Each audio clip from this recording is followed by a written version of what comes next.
उत्पत्ति अध्याय 9। फिर परमेश्वर ने नूह और उसके पुत्रों को आशीष दी और उनसे कहा कि फूलो फलो और बढ़ो और पृथ्वी में भर जाओ, और तुम्हारा डर और भय पृथ्वी के सब पशुओं और आकाश के सब पक्षियों और भूमि पर के सब रेंगने वाले जंतुओं और समुद्र की सब मछलियों पर बना रहेगा। वे सब तुम्हारे वश में कर दिए जाएंगे। सब चलने वाले जंतु तुम्हारा आहार होंगे।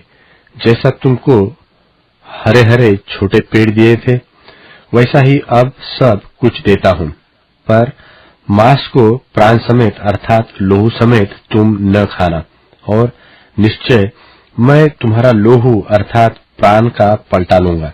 सब पशुओं और मनुष्यों दोनों में से मैं उसे लूंगा। मनुष्य के प्राण का पलटा मैं एक एक के भाई बंधु से लूंगा। जो कोई मनुष्य का लोहू बहाएगा, उसका लोहू मनुष्य ही से बहाया जाएगा, क्योंकि परमेश्वर ने मनुष्य को अपने ही स्वरूप के अनुसार बनाया है। और तुम तो फूलो फलो और बढ़ो और पृथ्वी में बहुत बच्चे जन्मा के उसमें भर जाओ।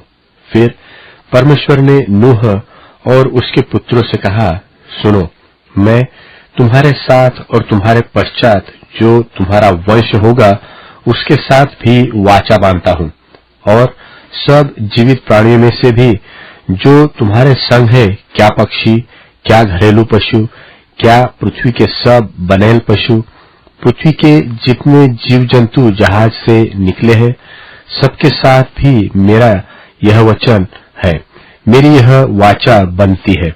और मैं तुम्हारे साथ अपनी इस वाचा को पूरा करूंगा कि सब प्राणी फिर जल प्रलय से नाश न होंगे, और पृथ्वी के नाश करने के लिए फिर जल प्रलय न होगा।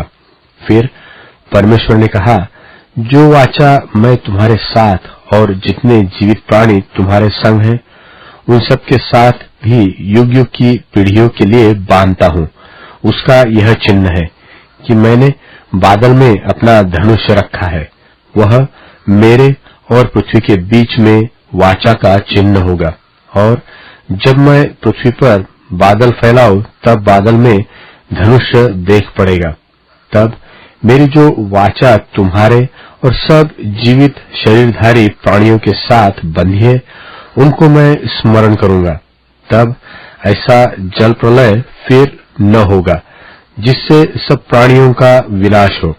बादल में जो धनुष होगा, मैं उसे देख के यह सदा की वाचा स्मरण करूंगा जो परमेश्वर के और पृथ्वी पर के सब जीवित शरीरधारी प्राणियों के बीच बंधी है।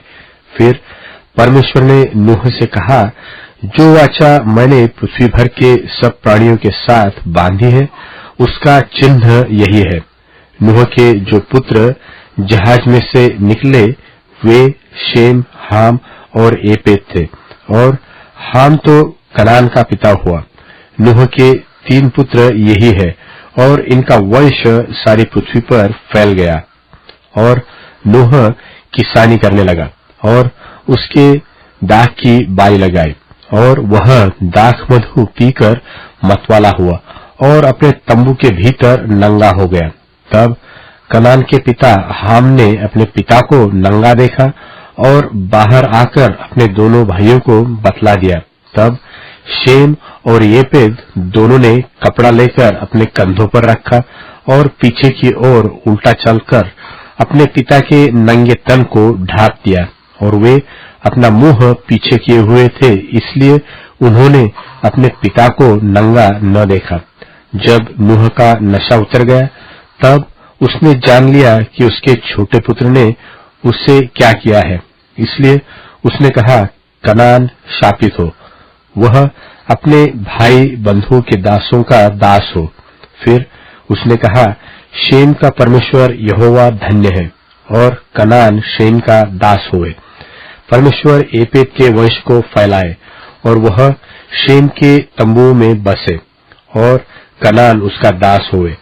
जल प्रलय के पश्चात नूह 350 वर्ष जीवित रहा, और नूह की कुल अवस्था 950 वर्ष की हुई।